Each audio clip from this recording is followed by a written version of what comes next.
Hi, everybody. Welcome to your Members Only Right Angle, brought to you by yourselves. We have an interesting story today.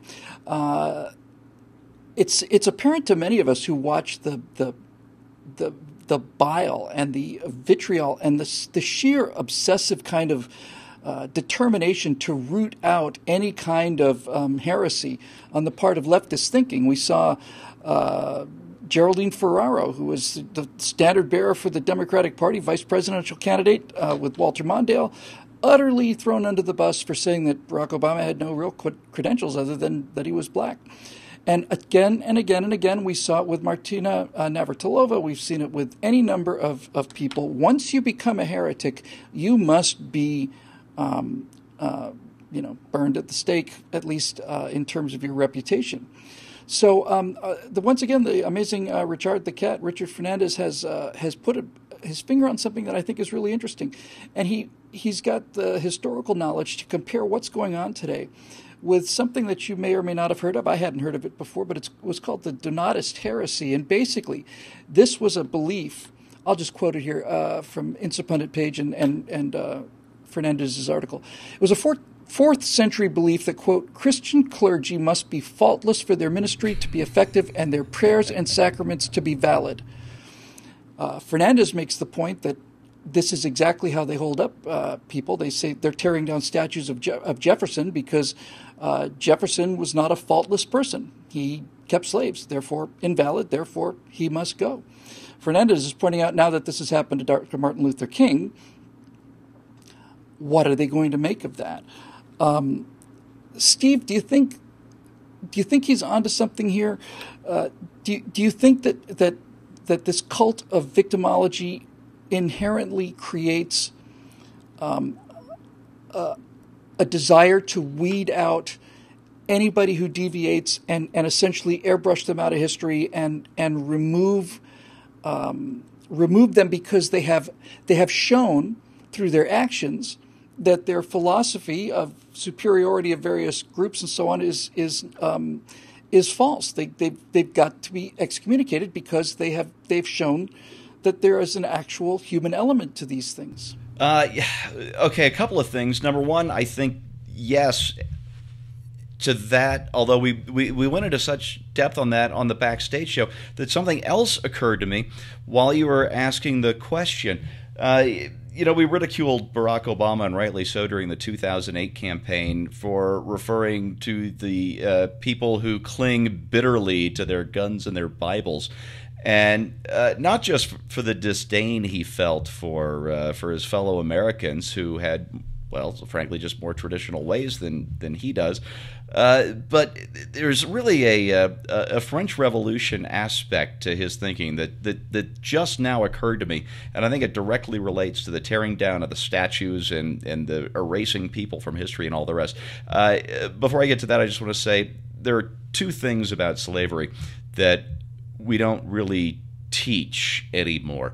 Because number one, it's a great evil. We do teach that one. To hold another human being and use them for your own purposes is just a hugely great evil. The other thing is that slavery is just depressingly common throughout human history. The United States was not unique in that it had a slaveholding culture in the southern states.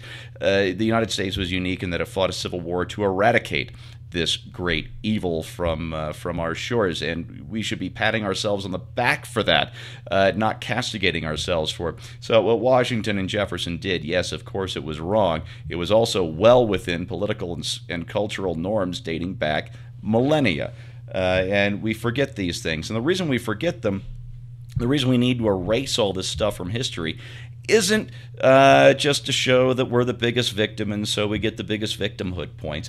It's to get back to what the French revolutionaries, what the Jacobins called year zero.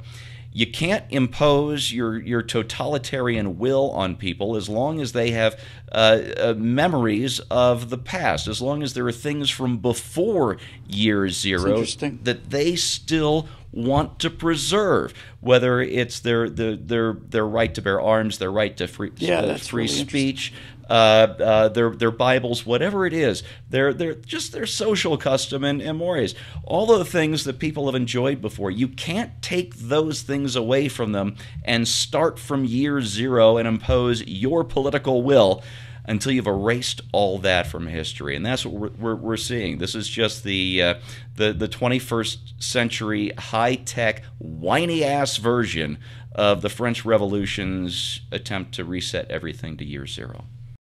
And Orwell captured that beautifully, because he realized that with the Ministry of Truth, they had to constantly rewrite history in order to make the party infallible, because if situations change and what they used to say was dogma is now no longer dogma because it can't be, well, the party is never wrong, and so we have to go back and change history and take people out of pictures and make sure they never existed. Yeah, Orwell's genius was that every day was year zero, not just the start of the revolution. That's right. Exactly right. There was no history in the sense that we understand it. History was an ongoing tale that was written every day based on the needs of the state at that moment. Steve talked about this idea of victimhood, and the thing that really got me really hooked on this particular story is that Richard Fernandez goes on to say something that I think is actually really really good. He's got a sort of a hierarchy of things that I think is exactly the case. So here's what he wrote in the article. He said modern woke, the politically aware people, Donatism, this heresy we talked about, has plunged public life into a frenzy of virtue signaling, since today truth comes from virtue. Important point. The highest form of virtue is victimhood, which is practically the new martyrdom, a necessary prerequisite for any public argument to be taken seriously. That result, Psychology Today notes, in an epidemic of victim hoaxes. So we've talked about the Jussie Smollett hoax. Basically what Richard Fernandez is saying is that Smollett's victimhood score wasn't high enough, therefore his virtue score wasn't high enough, therefore his influence wasn't high enough, and so he had to martyr himself to increase his victimhood score, which increases his believability and credibility, which increases his influence. I think that's spot on. It's a fascinating argument, and I'd be loath to argue with it. It made me think that about Abraham Lincoln, and obviously was a victim of an assassination. But what we remember about Lincoln, his greatness, does not come from the fact that he was shot in the head at the theater. His greatness comes from what he did before he was shot in the head. There was virtue there already. It wasn't he wasn't made great by the assassination. Now, some might say we idolize those who have been assassinated, from Kennedy to Lincoln and others, that they certainly rise to more prominence because of the abrupt way that their lives ended. But if they lacked virtue beforehand, the mere fact of their victimization in an assassination does not make them worthy of listening to. There have been many people slaughtered in this world that we know nothing about, and we would not want to recite their thoughts on any subject because they didn't have it, and they fell into unfortunate circumstances and got killed. I think that this idea that somehow the fact that you have been oppressed by somebody else, insulted by somebody else, assaulted by somebody else, makes you more worthy of listening to, it applies only to the extent that we're talking about your expertise in that specific area. Like if somebody beats me up, then I have some expertise in what it feels like to get beaten up. And you should listen to me when I tell you what it feels like to get punched in the nose, because I now have some credibility on that subject. It doesn't make me an authority on all subjects, and it doesn't mean that I'm worthy of listening to on anything other than that, which means, in effect, that my arguments have to carry their own weight. I can't put a patina of suffering, faux or real, over them and say, therefore, you should listen to me just because I'm part of this group, just because this thing happened to me. And I think that's the biggest problem for the left, is they are not willing to do the hard work to make the reasonable arguments to the people who disagree with them, and they feel they have to short circuit that process by connecting directly to your heart and saying, look, I know you disagree with me, but do you know that I got, my dog died yesterday? Well, it's like, oh, his dog died yesterday. Please talk. What do you have to say? And I'm being only slightly facetious about that. And now, on the other hand, I think that the right could learn a little something from the emotional impact of the stories of personal experience that the left has become so facile in doling out. We, I think, have a tendency to just list things, and we have PowerPoint presentations and 3 points. Absolutely. Yes, all head arguments. When it wouldn't hurt every once in a while to say, you know what, this is my argument. Let me tell you about how this affected me or somebody like me. And let me put the two together, the emotion, the head, and the heart. Let me put them both together and make that argument. I think that we, as quick as I am to criticize people on the left who pull these kinds of stunts, I should also be as eager to listen and say, okay, what's really happening here? Because there's a heart's cry that we're ignoring because we reject the methodology. So we don't like how the left is doing it, and so we say, well, screw all that. I don't have any time for that. When we might want to listen up a little bit and say, why does this appeal? What is it that I'm missing that is hindering me from connecting with these people who are listening and who are embracing this message, no matter how disingenuous it may be? You're not connecting because you have honesty and responsibility. Here's Ladies the and gentlemen, No, Phileo seriously. Scott.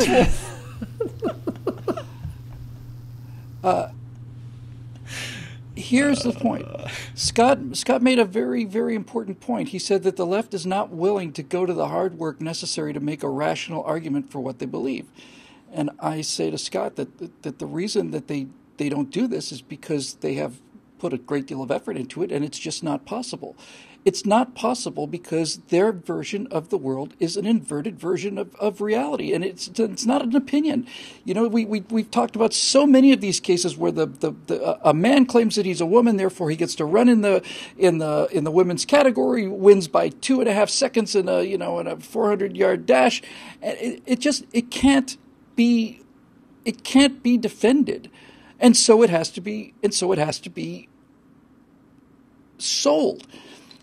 Here's where this thing is really interesting, because I think Fernandez put it right on the money, and I'm going to read it to you again so you can see where the logical fallacy is. According to the left,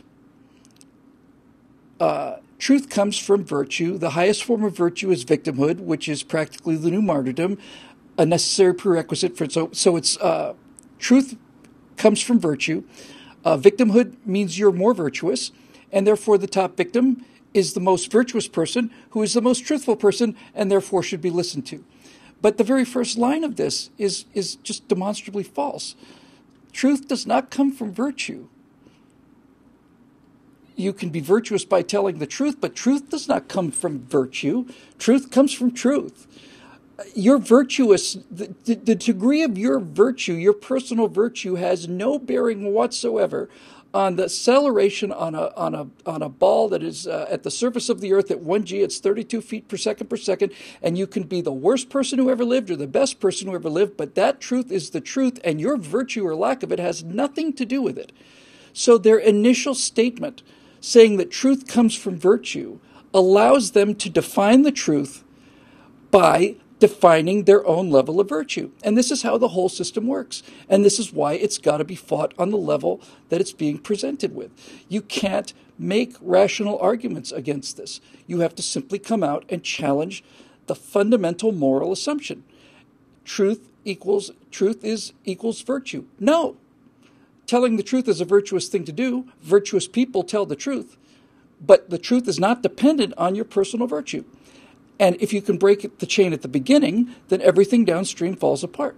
And this is why we do the shows that we do, is to help you understand the kind of con game that is being pulled on you.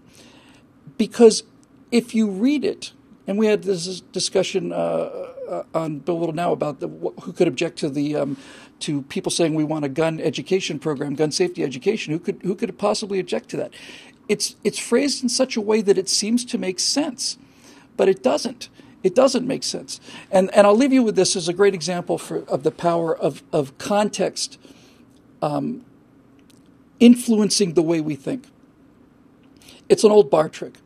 But let's say I were to say something like, the Dodgers team color is red. And somebody says, it's not red, it's blue. It's Dodger blue. So no, it's red, it's not blue. The Dodgers, their color is red. And the guy says, you're out of your mind. I said, you want to bet? Yeah, I'll bet. Okay. If I'm wrong, then you pay me. And the guy says, okay, you got a deal. And then the guy says, I'm wrong.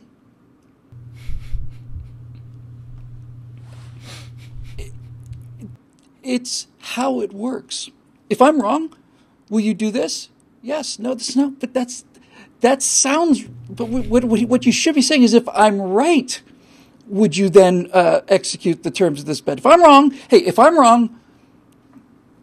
then I lose the bet. Okay, I'm wrong. It's cheating. Is what it is, and it's got to stop. Anyway, these little lessons in chicanery and prestidigitation brought to you by your very own selves here at BillWhittle.com. As Scott points out, how many blog posts have we had? As of early Scott, this morning, 662 in the brief time we've had that blog. Pat yourselves on the back, everybody. Pretty amazing. Yeah, pretty amazing. We're all very proud of you, certainly, and very grateful for the work you do to keep these messages coming, and especially for your constant encouragement to take even the members-only content out there publicly, which I'm sure we'll do with this one as well. So thanks again for joining us. We'll see you next week on Red X.